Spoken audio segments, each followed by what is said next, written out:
Ladies and gentlemen, welcome to episode 58 of the Bright Horizons podcast. Today we're going to be talking all about, what are we talking about? Today we're going to be talking about how time is the greatest healer of all. Time is really your greatest asset in many ways. But before we jump into the meat of this episode, ladies and gentlemen, I want to say you will see my poor microphone has been given a shoddy XML cable. Why? Because we've been getting cooked by our normal XML cable for the past hour. Unironically, we've been sat here. Ridiculously, we were supposed to start recording this episode an hour ago, and we have literally been trying to find and fix an XML cable for an hour. As you can see, we are not technicians, but damn, was that crazy. Like it has been a journey to actually record this episode. To get this far, to even it took us an episode to get to this episode. Yeah. Like, it is, we could have recorded 2 episodes in the time it took us to get here. But I think that we are more than glad to be here. Yeah, but just disclaimer, even if there's, some slight feedback or buzzing, apologies. We'll figure something out for next episode. Yeah, but we got some technical difficulties at the moment. At this point, there's no point in getting cooked even more. Why'd we get Southern there for a second? At this point. I do that. I actually do that a lot, especially at work when I'm just closing up. Randomly, I'll be like, Caleb, what's going on, Caleb? I don't know. It's just habit. Just now? habit. Okay, I don't know why. Interesting. It's creeping into my life. Anyways, why? Why was that? No, I don't know. It's very interesting. It's like this culture is just creeping into my life. Slowly lurking. The way I think that we've got a lot of things to talk about. We do actually. There's a lot of updates that need to happen. Yeah. You take the floor, man. This is your moment. So, ladies and gentlemen, I have returned from Toronto. This is the first episode we're recording since I'm back. Yes, it is. So yes, I have returned from Toronto, and this journey through Toronto, I think, is separated into 2 categories: my personal experience and my professional experience. And I want to kick it off with the professional experience because the personal experience, more intimate, and I think there's more lessons to be drawn from that. But on a professional level, we did phenomenally as a team. I think at this point, I feel like we've definitely mentioned what school we go to, and I think it's already kind of out there. But the school we go to is SFU, Simon Fraser University, and we won School of the Year at ACE Nationals, and I'm so proud. Shout out to my entire team, every single person. I know there's some of you that actually watch this, and shout out to my B-Law partner, Saoirse Borden. Genuinely so glad and lucky to have you as a partner. I truly appreciate that. But shout out to all of you guys. I know some of you are going to see this. I genuinely appreciate every single one of you from the bottom of my heart. We did so well at Nationals. Every single one of you was there for me the whole way through, and I'm very glad for it. So you guys won't know, but the general premise of it is Chapter of the Year is the school that has the highest win rate and demonstrates the most amount of school spirit. So we had the highest win rate of the smaller size schools, meaning we had less than 50 members. We had the highest win rate there, and we were also, awarded with having the most spirit and the most emotion invested in it. And I think that that's a sign to all of you out there. Put your best foot forward in anything, even in the things that you might think are stupid. Like, I know a lot of people went into the challenge, maybe not from our school, but from other schools at least, of just, I'm doing a case competition. That's all that matters. Strictly business. But they didn't really have any emotion behind it. And I think if you genuinely put your best foot forward in every endeavor, both emotionally and, more logically, I guess, you're definitely going to come out with a better outcome. And you're definitely going to have a better time. Because I know that all my experiences that I had in Toronto were pretty amazing. Right? Related to ACE, at least, all of my experiences were awesome. And I genuinely enjoyed my time there.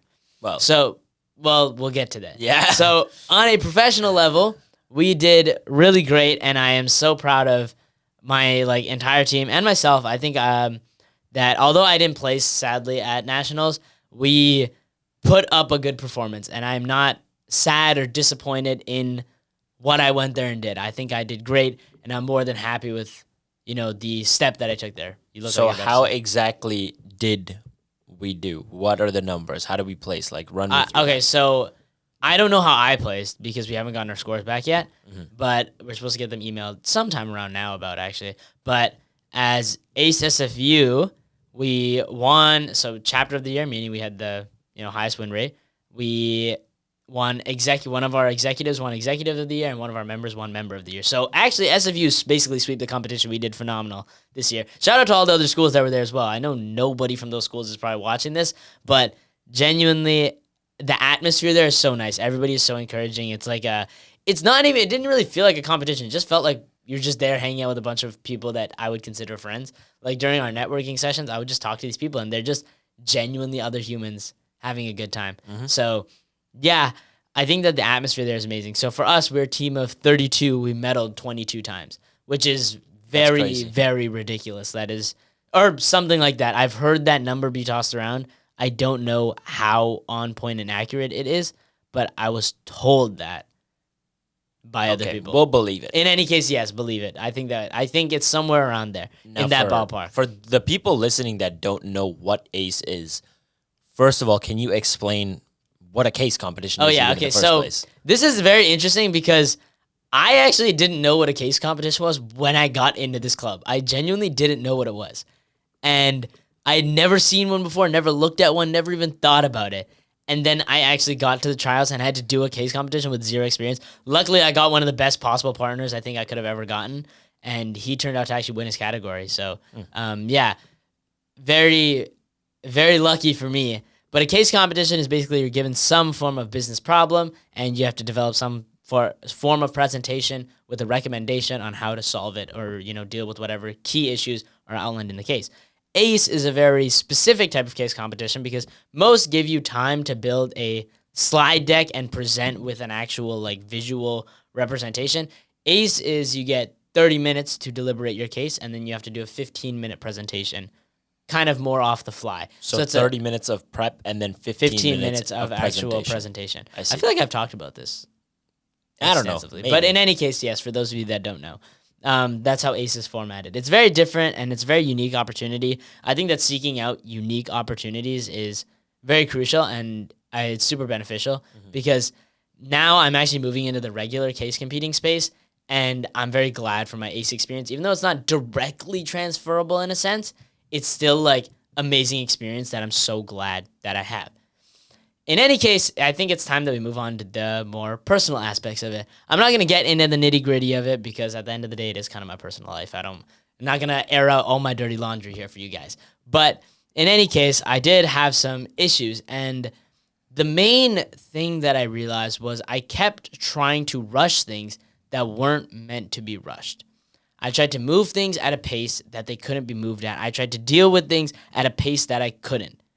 Meaning that I tried to do things when they weren't meant to be done. I didn't give things time. And it's so hard to sit there in pain over a situation and be unable to talk about it. Or do anything about it. Because you just have to sit here with this pain this hurts, this sucks, I hate being here, but I can't even leave. And it really made me question how do I do this? How do I genuinely feel better about the situation when I can't even do anything about it? And that put me in a very scary position. And I know I talked really good about this Toronto trip, but I was actually losing my mind for most of it. If you ask anybody on the team, they'll probably tell you this dude was crashing out the entire trip. Tweaking. I was genuinely tweaking. I spent most of my time at TMU with my buddy Caden, who you guys will meet in due time. I'm very excited for that. GOAT. Shout out the GOAT. But I am I wasn't doing very well. And it's because I couldn't sit with myself and genuinely live with my problems. Because I was constantly in that state of, I need to fix it, I need to fix it, I need to fix it. Instead of understanding that there was nothing I could do. That sometimes these weights that we hold, we kind of just have to keep them.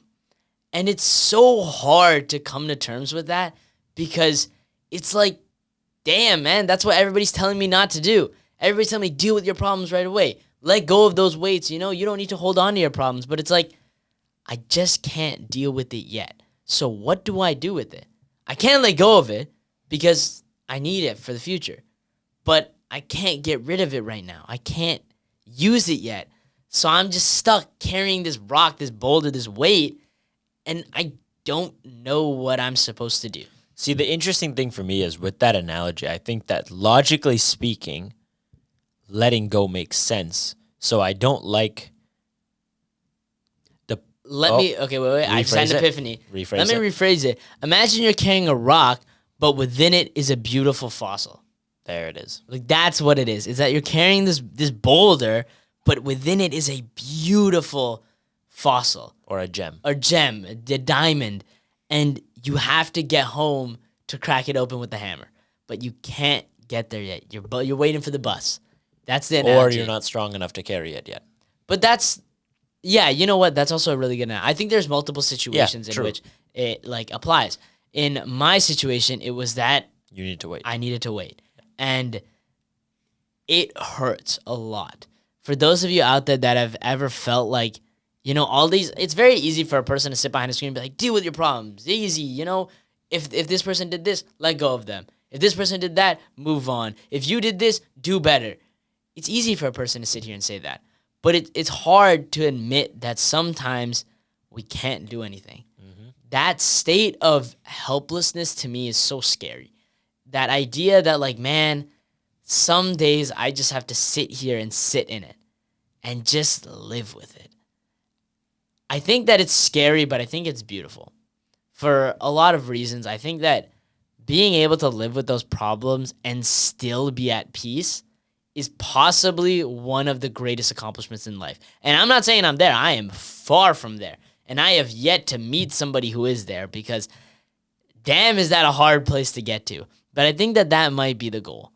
To be able to sit in that moment of stillness where you can't do anything and yet still be okay with the fact that you can't do anything. Yeah, I mean, it's never an easy situation. And for those of you at home who perhaps are having a difficult time relating to what he's saying, one of the greatest example in any, I would say, young man's life is having a huge, huge crush on someone and just knowing that you can't say anything yet because either the timing is off or you need to wait until you're better friends or there's something that needs to happen before you have the green light to move forward with it. Something like that where you're dealing with this issue in the back of your head and no matter where you go, it's itching. It's there. You can't ignore it. It's just consistently consuming your consciousness. But at the same time, you know that you can't really do anything about it just yet. So now that we've kind of set the precedent there, I don't even know if there's an easy solution to that. And that's why when you say it's easy for someone to sit here and say, do this, do this, do this, at the end of the day, life is very subjective. There's always going to be different situations. In fact, just now, we had a conversation before starting this episode where I detailed a story from my past about somebody I used to be friends with. And we had this long conversation about what happened, how we fell out, and why we aren't friends or why we didn't reconcile or whatever. And in that conversation, you asked me a lot of why questions, saying, oh, why wouldn't you reach out? Or why would that be weird? Why would that make you look bad? And in all these questions, my answers didn't seem to satisfy you. So in that sense, you understood that the situation was different than what you'd anticipated. Or the situation is different in the way that I handled it compared to how you would handle it. So at the end of the day, all advice in life is subjective. All situations are different. So you kind of have to take what everyone says with a grain of salt. The perfect example of this is David Goggins. I've had the opportunity to go back and listen to some of his episodes with different creators. Obviously with Joe Rogan, I've listened to those several times.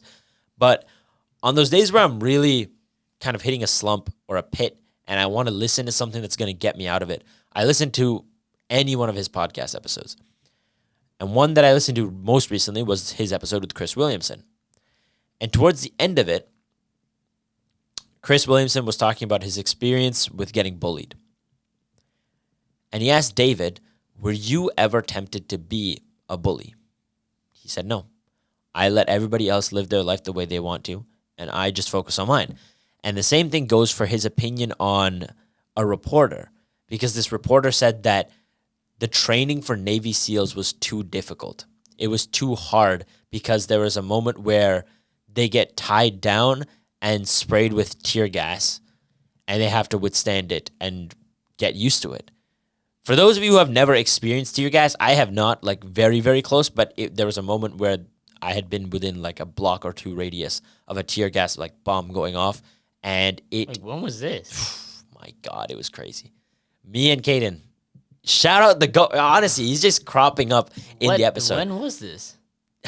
Okay, so there was a SWAT raid on a house nearby. nearby. Oh my God, yeah, I remember that. It was crazy. It was so crazy. Yeah. Like full on SWAT completely covering the block with what do they call them? Like rams trying to break in through the doors. Yeah, I remember. And if you drive by the house, you can still see the window pane in the top corner of the house is still broken from the area that they threw the tear gas in. That's crazy. But yeah, it's a like terrifying experience. Like even from 2 blocks away, it's like having red hot needles in your lungs and you're just coughing. It's absurd, but it's a very difficult thing to go through.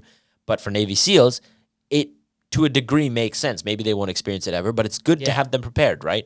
But this reporter said, Navy SEAL training is redundant and stupid. Why are we borderline abusing these people? They signed up for that, bro.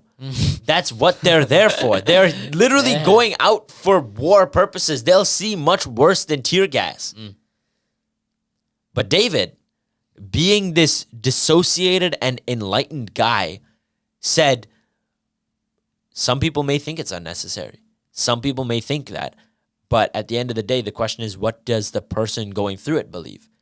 If they believe it's unnecessary, they'll give up and walk away. So I'm not a guy who's going to hold other people's opinions against them. I just stay in my corner and live my life. And I think that having that dissociation between you and the rest of the world is really nice. Just kind of living your life your way, giving advice here and there because your experiences are valuable, and helping other people is very important. But also understanding that everyone has their own way of kind of attacking their problems. I think that it's so like poetic almost. The subjectivity of life is so poetic because it's like it plays on 2 dimensions in the idea that like it's scary and it's assuring at the same time, because it's scary in the sense that nobody has really felt what you're going through. And at the end of the day, it's up to you, right? Responsibility falls on you to fix things in your life, because when other people fix them for you, it's temporary. But when you fix it for yourself, it's permanent. So the issues that come that you like, the real issues in your life, like I'm not saying, dude, can you spot me $2 for a Sprite? I mean, like, the genuine issues of your character that you come across in your life, when you solve those on your own, it's a completely different story. But I think that people get scared in the fact of, damn, I really have to face that by myself, that it is up to me. But it plays on the other side in understanding that nobody else could do it the way you do it.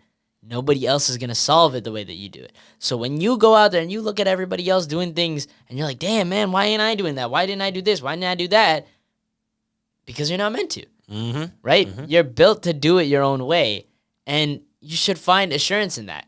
Don't be afraid by the fact that you're not like everybody else. And taking it back to what you said, the one thing that really had me in a kerfuffle was the idea that you and I just couldn't understand each other. And this is weird because we're brothers who have grown up our whole lives together and have practically the exact same worldviews on almost every level. Yeah, and for the record, these episodes flow as coherently as they do simply because we understand each other on such a fundamental level. Exactly. To the point where I know what he's thinking and I know what he's going to say next, where he's going to lead the conversation next. Exactly. And that synergy is what allows us to make content the way we do. And yet in this case scenario, that understanding wasn't there. Like, there was just like, it's like it was a wall. Yep. Like, I would say one thing, Just bounce and back. then it would just bounce back at me, and you'd say one thing, it would just bounce back at you. And we couldn't break that wall. And I really, like, this happened, what, like 2 hours ago, 1.5 hours ago? Well, This is probably not- like, yeah, 2 probably hours about- because of this stupid... because of the XML XML cable. cable. But to a degree, like, not that long ago, and I've been sitting on that just thinking about it, like, damn, this dude, we are literally so similar on so many levels. We understand each other on a fundamental level. But this one concept, we just can't align on. And it's funny because I know it's come up in conversation before, and it's just a wall. And it really had me stumped, and it still has me stumped. If I'm being honest, I'm not coming to a solution here, if that's what you guys are wondering. I'm coming to this idea of, like, we are so different. And I don't mean me and you. I don't mean me and specifically the viewer who's watching this. I mean everybody. Every human is so, so, so different. And it would be so arrogant for me to sit here and say, my advice is the best. Everybody listen to me. Everything I say is gospel and everything I say is going to work. If you listen to this, this is your key to freedom, to happiness. That'd be so arrogant of me to say. Because at the end of the day, it is so subjective to the point that, like, you can't do that. You can't go online and find the one-size-fits-all cure to your problems. And I find it very funny because we talk about it a lot. We're like, hey, here's the guide to, the dummy's guide to Fixing being your happy, life. right? Yeah. And I hope that you guys all understand that at some point it is up to you and that we can only say so much and it's not going to perfectly fix your life. But to understand that other people go through things as well is a key issue that I don't think we all truly understand. And for example, in Toronto, that was one of my biggest issues and even right now, is sometimes I don't personally, like, I want to talk on a personal level with you guys. I want to connect with you guys a little bit and really, build a bigger relationship in that sense with the viewership, is that sometimes I don't understand other people as much as I'd like to. Sometimes I don't take the time to be like, what is this person really going through? What does this person truly feel? Because it's easy to sit here and look at the objective reality and be like, they should feel this way. They should understand what I'm doing, right? They should get it. But they don't. But they don't. And it's like, why? Why is it that I feel like I'm doing everything right and it's still not working? Why? Because my right isn't their right. Because my right isn't your right. Because your right isn't my right. It's all different. It's all subjective. And I think that there's so much beauty in that. And again, there's the fear of not being able to truly understand other people. But there's more beauty in taking the time to try. Give people a chance to understand you. And take the time to try to understand others. Yeah, and at the end of the day, you can't let the fact that other people will perceive your advice incorrectly, or they may take it the wrong way, or they may not see the vision. You can't take that as a reason not to make art, to not produce something. At the end of the day, you are living this life once. Find something that interests you and actually push forward on it, regardless of what other people say. And I'll tell you guys something. At the end of the day, I could make this podcast a stupid brain rot podcast where every week we just talk about something dumb and I say you get 5 big booms.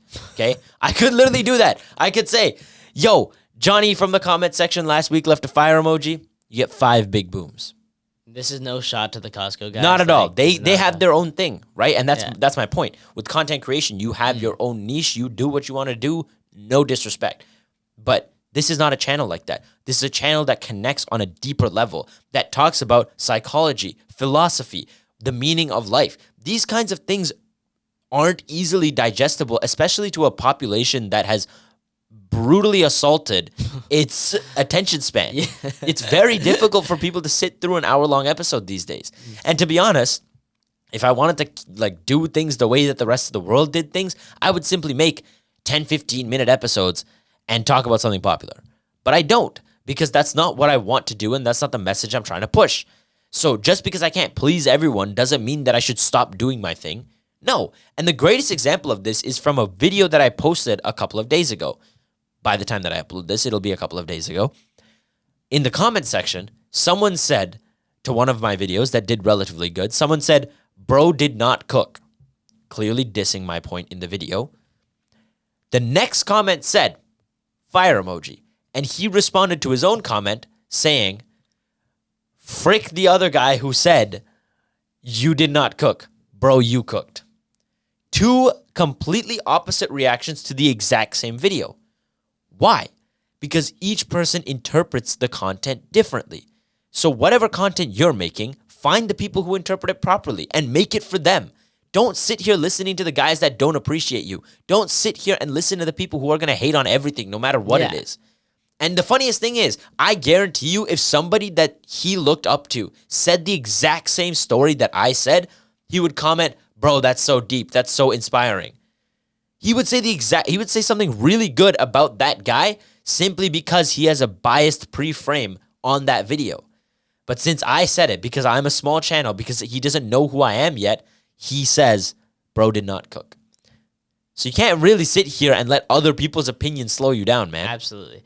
And the one thing I find that's so tragic is that people don't realize that, like, that guy has harmed himself in the sense that, think about it, you said, you know, if somebody bigger and higher up in his life had said the same thing, he would have taken it to heart. But now he's robbed himself of the chance of taking something great to heart. And the truth is, like, yeah, maybe one reel from us isn't going to absolutely revolutionize your life, but it might do something. Well, you don't know. Sometimes it could. Well, Just I know, that that's what one I'm saying. video might Like, change your life. It might make that big difference. I would say from a numbers game, most likely it's not going to genuinely change everything. I would say It might not be That's why you as watch an entire episode, because you get way more content. You know what I'm he's saying? spitting, You know he's what I'm saying? But I think that the premise lies in maybe one reel won't change your life. All right? Like, I think that if I sat here and I said, just one reel from us is going to absolutely revolutionize your life, every single person in the comments would be like, BS, this guy's a con artist and a liar, okay? They would say that. So I'm not going to tell you that. But what I am going to tell you is that in your life, there oftentimes is not one big moment that's going to genuinely change absolutely everything. Instead, it's going to be a culmination of many, many moments. Yeah. And you can't rob yourself of those because you were too caught up in your own preconceived notions to appreciate that. People are willing to put out such great things for you. And I say for you, like, we do this podcast for ourselves. And obviously for you guys, we do want you guys to get something out of this. But at the end of the day, we do this because we love it, because we genuinely enjoy it, and because it works towards our purpose of making the world a better place. But at the end of the day, there's so much content out there and so many people out there for you to connect with and genuinely live this life with. And it's so unfair to yourself to rob yourself of that because you never took the time to understand them. There's a perfect example of this. There's a video of this guy, young guy. I want to say very early 20s, like maybe 22 to 24. And he became very successful, I want to say through e-commerce or content creation or something. And he bought a Lamborghini Aventador, this beautiful, like deep maroon Lamborghini Aventador, stunning car. And he's parked outside, I want to say it's an In-N-Out. And they're standing right behind the car, eating the burger and recording a video. And this guy walks past them into the In-N-Out. And as he's walking by, he looks at them. And you know what he says to him? He says, "Nice rental, buddy," and walks inside. And the content creator, he's just sat there and he starts laughing. And he looks at the camera. He's like, "You see that guy? He walked past me and said, 'Nice rental, buddy.'"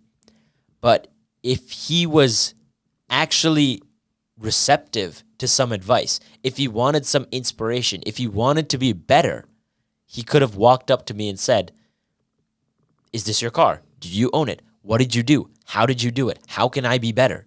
How can I learn?" Asking those questions and just trying to get better.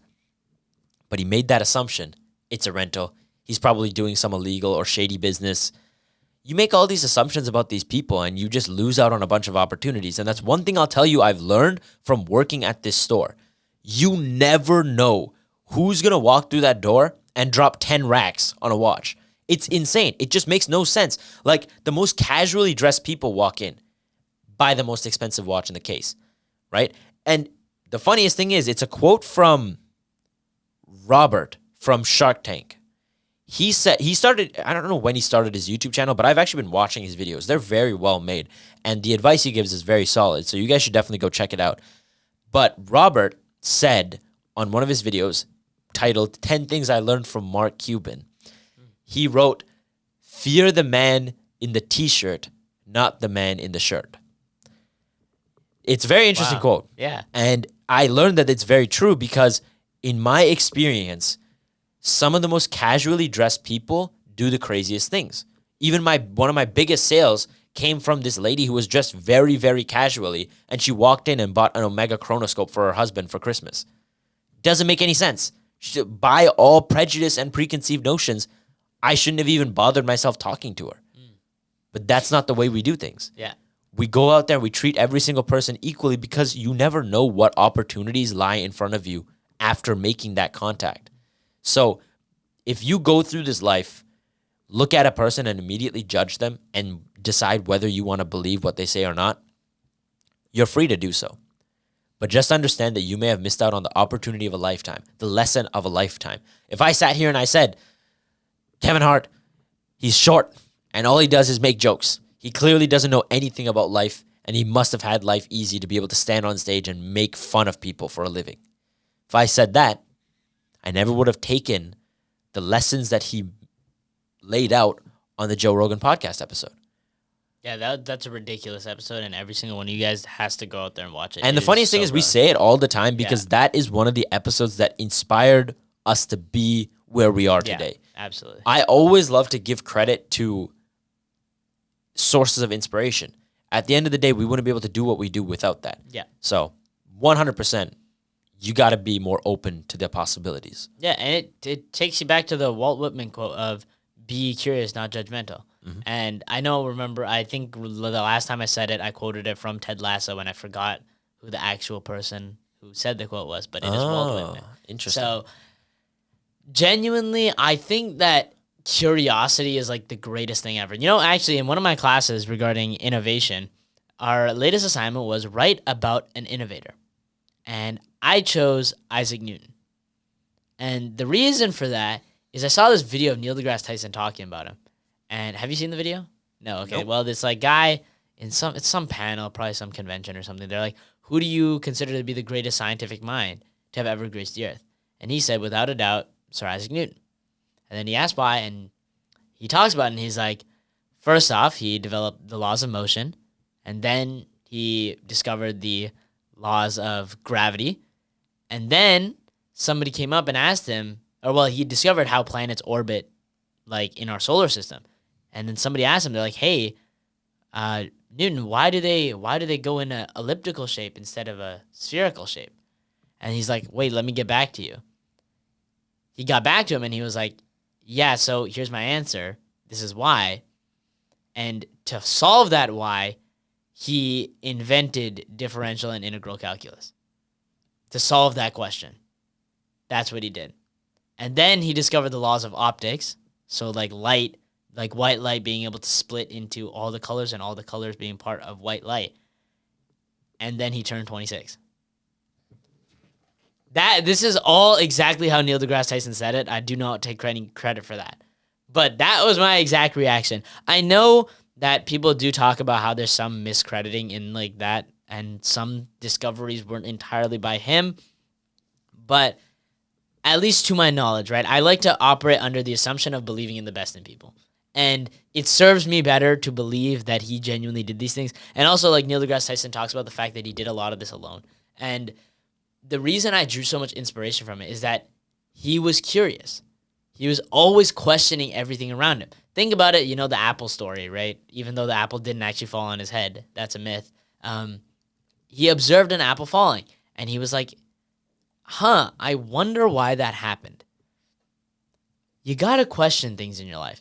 And I don't mean, you're not probably, whoever you are sitting behind this screen, I don't think you're going to reinvent physics. I'm sorry, but if I had to take a shot, I'd probably bet on that. If I was a gambling man, that's what I would say. Okay. But I still think that in your life, if you can express genuine curiosity, you'll live a much more fulfilling life because you'll understand why. One thing that I found is that curiosity is I think it's the number one factor in monetary success. The reason for that is genuinely, or like I'll say tangible success. In school, if you are a curious person, my God, guys, if you can be curious in school, you will succeed beyond your wildest dreams. Genuinely, if you can express curiosity for the subjects that you study, when I tell you, I if I was a gambling man, I would bet everything I love on this fact that you would skyrocket in your grades. Your grades would become so much better if you were genuinely curious. Why is that? The reason is you will genuinely enjoy learning it because you want to. If you want to eat, you got to be hungry, right? The reason why nobody, or I don't want to say nobody, but a lot of kids nowadays, or even young adults, right, in university, don't enjoy studying and they don't enjoy going to school and they don't enjoy lectures is because they're not actually interested in the topics. And it's not because the topics are uninteresting, but it's because they're not curious. Because a curious student can make any topic interesting because they long for so much more. If you can want more than the professor is willing to give, then you have succeeded. If you are able to sit through an entire lecture, take every single note, and at the end of it still say, Professor, I have questions. Professor, tell me this. Why is this? How is this? If you can do that, I will bet everything I love on the fact that you'll do so much better. And I'm not saying it's a one-step guide because it's not easy to be curious at all times. It means that you need to challenge the way that you think. You can't go about your life thinking the same way forever. But you need to be giving yourself the ability and the time to change. That's a really, really good point when it comes to school, because to those of you who are in university, you'll understand the feeling of sitting through a lecture where half the class doesn't pay attention. They're on their phones or on their iPads or on their computers doing something else. The teacher is just sat there trying to go through the notes and get through the slides as fast as possible. Not too much engagement. The classroom is just dead. The vibes are, honestly, if I had to explain it, like a graveyard. You're sat there surrounded by almost lifeless zombies. And I'm not going to sit here and play God and say that I've never sat through a lecture and not gone on my phone. Hell, the first 2 years of my classes, I barely paid attention in majority of my lectures because the classes weren't hard, right? But at the same time, it also made school extremely uninteresting. The most interesting thing about my stats class was sitting in the back of the class and playing chess against my best friend. Again, that sparked a very serious interest in chess later that developed my cognitive abilities much farther, but that's a loophole for another day. At the end of the day, paying attention in your classes and genuinely being curious about the subject is life-changing. And I'll tell you, for me, one of the classes where I actually did that and asked myself the big questions was the biochemistry class that I had a midterm for very recently. One of the reasons why I actually studied hard for that and spent 4 hours without moving a muscle, completely locked in on my notes and diagrams, was because I asked myself, why is that happening? Why is this enzyme releasing this substrate? Why are we catalyzing this reaction? Why is this moving here? Why are we breaking these bonds? Asking yourself questions is how you learn more. At the end of the day, you're not going to find answers if you don't ask questions. That's the simplest way to put it. You got to be curious. You got to go out there, explore, ask those questions, and be intrigued with life, man. Think about how many crazy things happen in this world. How many mechanisms are going on. And something that we take for granted is how much we've already discovered. Imagine going back 100 years and trying to explain what an enzyme is, or trying to explain that these two molecules are bound together through electrons. Imagine trying to explain that to someone. I don't actually know when these discoveries were made. Let's say 500 years ago. Trying to explain subatomic particles to a scientist 500 years ago. Or, for example, before Isaac Newton was around, explaining how when you shine light through a prism, all of a sudden you get all these different colors. Imagine that, man. We wouldn't understand any of this if people weren't curious. And think about it this way. All those people are remembered. Isaac Newton, Charles Darwin, Albert Einstein. Why are they remembered? Because they asked questions and found answers. They went out there and explored the possibilities and tackled the tougher questions in life. So if you're not capable of going out there and asking questions, saying, hey, I don't really understand why the world is like this. Or, hey, how can I solve this problem? People will not remember you. You need to go out there and solve problems. Think about business. Business is all about problem solving. It's simply about how can you solve the problems for somebody else? How can you make somebody else's life easier? That's what business is all about. So if business, aka financial gain, is about it, wisdom or intellectual gain is about it, and purpose or spiritual gain is about it, why aren't you doing it? Curiosity is the most important thing in life. Ladies and gentlemen, we're back. Technical difficulties strike once again. The camera literally overheated. Yeah, I'm very confused because the last time that happened was last summer. Yeah, and on top of that, Our this ventilation- room is not that hot. Like, we're both wearing hoodies. And on top comfortably. of that, it's currently about -10 outside. It's very cold. Again, I don't understand why. But today, for some reason, the technology has not been... It's not been on our side, It's man. not been on our It's side. not been on our side. But even on those days where it's not on your side, you just got to lock in, man. You just got to lock in, give things time, and they will work out. Yeah, you know, that was one of the main points that I really wanted to get to on this episode, and we touched on it earlier in the beginning, was the idea of father time. Holy Kendrick Lamar reference. But in any case, the greatest healer of all time is time. And I really talked about this earlier, and I really want to stress this to you guys because I think this is one of the hardest things that I've had to deal with so far through like this journey of genuinely trying to be better. Is that idea of sometimes there's nothing you can do. And it's so difficult. It is so difficult to sit here and there's nothing I can do about this scenario. But the one thing I've realized, and I can't tell you that this is a solution because I don't think there necessarily is one to a degree, is that sometimes understanding that doing nothing is doing something. And it means that as time progresses, things will work themselves out. And at the moment, your best move is no move, right? It's Zugzwang in chess. What are you thinking of?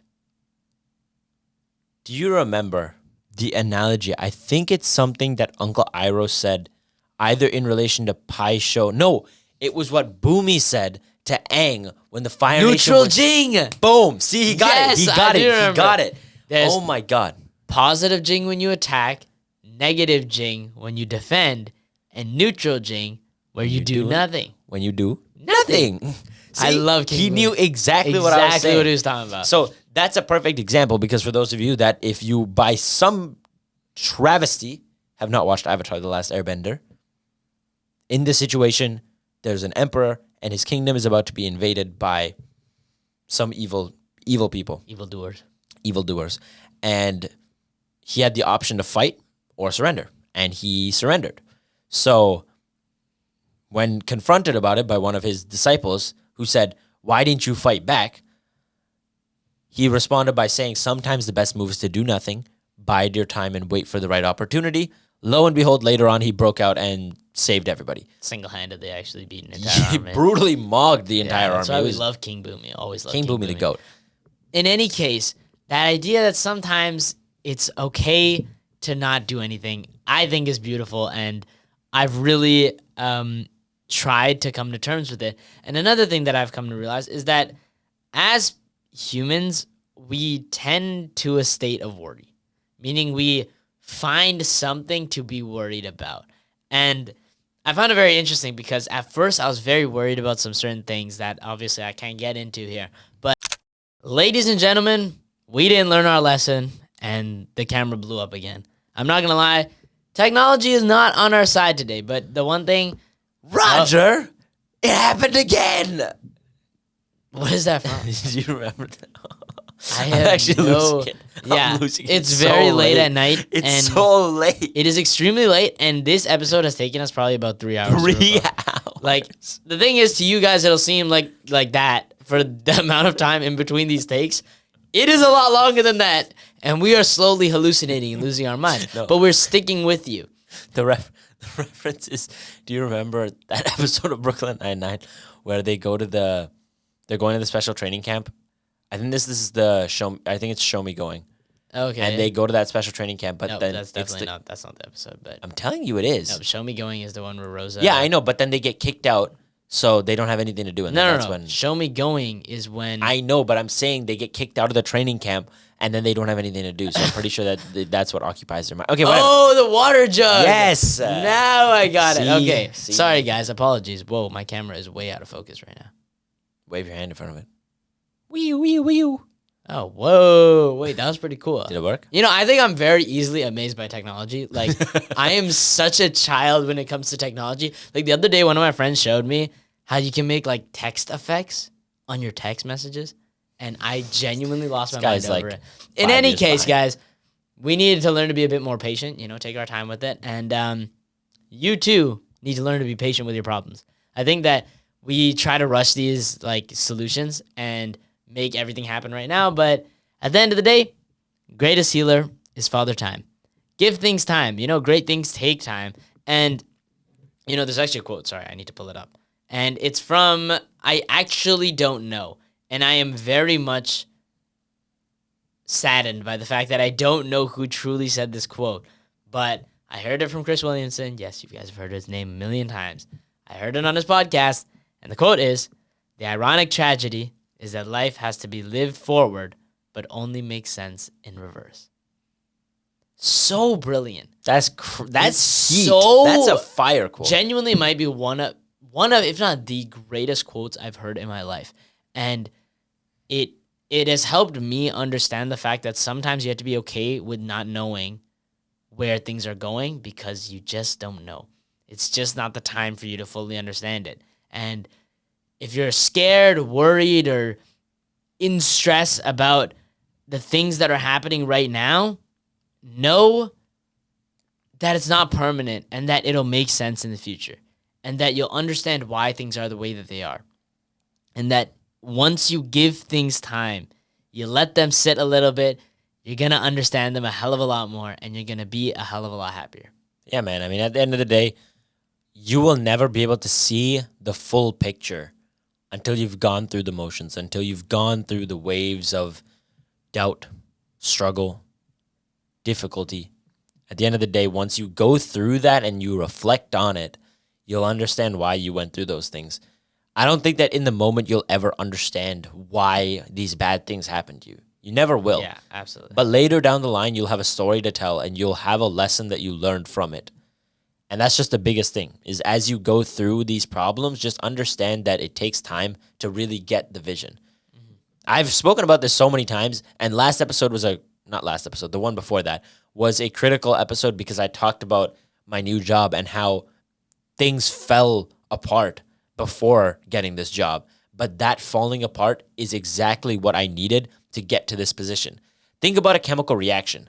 Certain molecules need to dissociate, to break apart. They need to lose electrons and be in this unhappy state to form bonds with other atoms later on to make a much stronger connection. Absolutely. With that, thank you guys so much for sticking around to the very end of episode 58 of the Brighter Horizons podcast. But before you guys go, y'all know the drill. You already know what time it is. It is time for Quote of the Week. Hiram. Quote of the week, ladies and gentlemen. Slow success. Wait, no. Nope. Oh, rewind. Flip it. Fast success builds ego, while slow success builds character. And that is a quote from, I'm not even joking, this is his name, Ratan Tata. Yeah, the most wealthy. Damn, you He know who this recently is. passed away. I didn't know that. You don't know who? What? No. Owner of Tata Steel and Jaguar and Land Rover? Oh. Are you stupid, brother? Perhaps. Literally the richest man in India? I didn't know. One of the world's richest people? I knew. I should have known. Tata Steel. That gave it away. That makes a lot of sense. And on top of that, I did know that he bought Jaguar and Land Rover and all that. Ridiculous for you to say that. I thought you were gonna say some really I'm stupid sleepy, name. bro. But yeah, okay, I'm sleepy. continue. Okay, anyways, point is, I'm pretty sure I've mentioned this quote on one of the first episodes of this podcast, which is crazy because looking forward. Yeah, I want to say within the first 15 episodes maybe. Wow. But looking forward now, 40 episodes later, a year later, and I'm understanding that quote a lot more because the progress has been steady. It hasn't been quick. We haven't been a one-hit wonder. But at the same time, that slow progression of building this channel, brick by brick, is teaching me so much. I'm learning so much, and I'm learning how to deal with the struggle. To the people who got it instantly, They didn't have to go through the struggle. Yeah. They didn't have to stay up late when the cameras are overheating, the cameras are dying, the technology isn't working. They didn't have to do that. But I did. And I built this very slowly from the ground up. And one day it will stand tall and beautiful like a skyscraper. And I can look back and be happy about the first couple of bricks I started with. And with that, thank you guys once again for sticking to the very end of this extremely excruciating episode for us. Although I really enjoyed everything we still talked fun. about. It was still fun. I enjoy every journey I take with you guys. And make sure that you go out there and you avoid being judgmental and choose to be curious. Be curious in all your life endeavors. Choose to walk through life with a smile and try to put a smile on everybody else's faces. Try to understand people. We're all complex. We're all weird in our own ways. Who are you to judge anybody?